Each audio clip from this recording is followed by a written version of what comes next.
আমার স্বামী বেকার থাকায় তার পরিবার আমাকে মানসিকভাবে কষ্ট দিয়েছে, এমনকি ডিভোর্স দেওয়ানোর জন্য সব ব্যবস্থা করিয়ে নিয়েছে। আমার স্বামী রাজি ছিল না আমাকে ডিভোর্স দেওয়ানোর জন্য, কিন্তু তার মা এবং তার ফ্যামিলির লোকজনের প্রেশারে সে কিন্তু রাজিও হয়ে যায় আমাকে ডিভোর্স দেওয়ানোর জন্য। আমরা দুজনকে ভালোবেসে বিয়ে করেছি, একদম স্টুডেন্ট লাইফ থেকে একসাথে পড়াশোনা করেছি, স্কুল লাইফে, তারপর হাই স্কুল, কলেজ সব কিছু আমরা একসাথে পড়াশোনা করেছি, যার জন্য আমাদের দুজনের খুব ভালোবাসার সম্পর্ক ছিল এবং আমরা দুজনকে চোখে হারাতাম, একজন আরেকজনকে ছাড়া বিয়ে করব না এরকম প্রতিজ্ঞাবদ্ধও ছিলাম।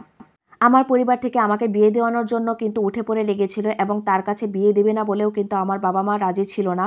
কারণ হচ্ছে সে বেকার। কারণ দুজনেই স্টুডেন্ট ছিলাম, কিন্তু আমাদের সম্পর্কের ব্যাপারে সবকিছু জেনে যায় আমার বাবা-মা, সেইজন্য কিন্তু আমাকে বিয়ে দিয়ে দিবে বলে তারা উঠে পড়ে লেগে যায়। তো আমি প্রতিজ্ঞাবদ্ধ ছিলাম যে আমি ওকে ছাড়া কাউকেই বিয়ে করব না। তো আমি আমার বোনের হাসব্যান্ডকে বুঝিয়ে বাজিয়ে বললাম যে, দুলাভাই আমি তো আসলে ওকে ছাড়া বাঁচব না। আমাকে যদি অন্য কারো কাছে বিয়ে দাও তাহলে কিন্তু আমি সুখী হব না।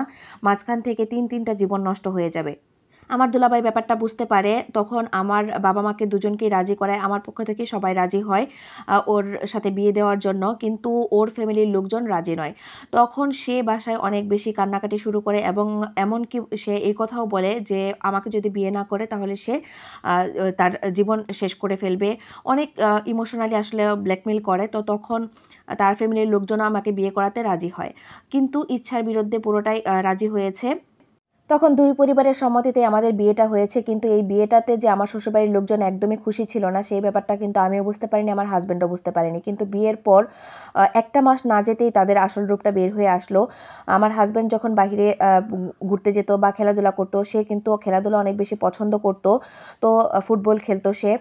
তখন সে যখন বাহিরে চলে যেত তখন কিন্তু তার ফ্যামিলির লোকজন আমাকে ভীষণভাবে মানসিকভাবে টর্চার করত। আমি কিন্তু তাকে কিছুই বলতাম না। কারণ হচ্ছে আমি চাইতাম না যে আমাদের সংসারে অশান্তি হোক। আমি চাইতাম আমার শ্বশুরবাড়ির লোকজনের মন জুগিয়ে চলার জন্য। তখন দিনের পর দিন যখন অত্যাচারের মাত্রাটা বাড়তে থাকে তখন আমি আমার হাসব্যান্ডের কাছে ব্যাপারগুলো শেয়ার করি। তখন আমার হাসব্যান্ড আমাকে মানে ও তো আমাকে অনেক বেশি ভালোবাসতো এবং আমার জন্য আমার হাসব্যান্ডকেও টর্চার করা হতো। কারণ ও আ আমাকে ভালোবাসে বলে, আমাকে নিয়ে সংসার করছে বলে ওরও হাত খরচ কিন্তু তারা বন্ধ করে দিয়েছিল। ও যদি ঈদের সময় কোনো শপিংয়ের টাকা চাইতো তাহলে কিন্তু তাকে দেওয়া হতো না। বলতো যে, "তোমার জন্য যে শপিংয়ের টাকা বরাদ্দ ছিল সেই টাকা দিয়ে কিন্তু এখন তোমার বউকে পালা হচ্ছে। তো সেইজন্য কিন্তু এখন তুমি কোনো কিছুর আবদার করতে পারবা না আমাদের কাছে।" আমাকে ৳৫০-৬০ দামের গজের জামার কাপড় কিনে দেওয়া হতো। তাতেও আমার কোনো কমপ্লেইন ছিল না। আমি চাইতাম সবসময় তাদেরকে নিয়ে সুখে থাকতে, তাদেরকে নিয়ে ভালো থাকতে। কিন্তু তারা কখনোই আমাকে সেইভাবে সেই চোখে দেখেনি। তাদের অত্যাচারের মাত্রাটা আসলে বাড়তে থাকলো দিনের পর দিন। তারা আমাকেও হাত খরচ বা আমার যে ভরণ-পোষণের দায়িত্বটা সেটাও কিন্তু তারা কমিয়ে ফেলতে লাগলো এবং আমার হাসব্যান্ডকে বোঝাতে লাগলো যে, "ওকে ছেড়ে দাও। ওকে ছেড়ে দিলে তোমার ভবিষ্যতে ভালো হবে। তোমার ভালো একটা চাকরি হবে। তুমি ভালো একটা সংসার করতে পারবে। ভালো একটা ফ্যামিলিতে বিয়ে করতে পারবে।" তখন আমার হাসব্যান্ড কোনোভাবেই রাজি হয় না। কিন্তু আমার শাশুড়ি হচ্ছে টুকটাক জানে। মানে ও কালো জাদু করে আমাকে অসুস্থ বানিয়ে ফেলেছে। আমি একটু অসুস্থ হয়ে গিয়েছি। আর ওই দিক দিয়ে আমার হাসব্যান্ডকেও উল্টাপাল্টা বুঝিয়ে তাকেও রাজি করিয়ে ফেলেছে আমাকে ডিভোর্স দিয়ে দেওয়ার জন্য। কারণ হচ্ছে আমি যেহেতু অসুস্থ, তো এই অসুস্থ বউ দিয়ে কি করবে?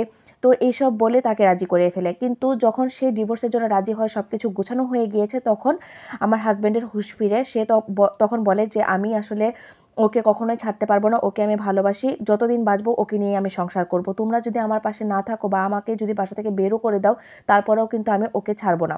তখন আমার শ্বশুরবাড়ি থেকে টর্চারের মাত্রাটা আরও বেড়ে যায়। তখন আমার হাসব্যান্ডকে যেই খরচটুকু দিত সেই খরচটুকু দেওয়াও তারা বন্ধ করে দিয়েছে। এদিক দিয়ে আমার ওষুধপত্র কেনার মতো টাকা নেই। তখন তার শখের যে খেলার যে বুট জুতাটা, সেই জুতাটা পর্যন্ত সে বিক্রি করে দেয় আমার জন্য ওষুধপত্র কেনার জন্য। আমার ভরণ-পোষণ চালানোর জন্য সে তার শখের সবগুলো জিনিস জলাঞ্জলি দিতে থাকে।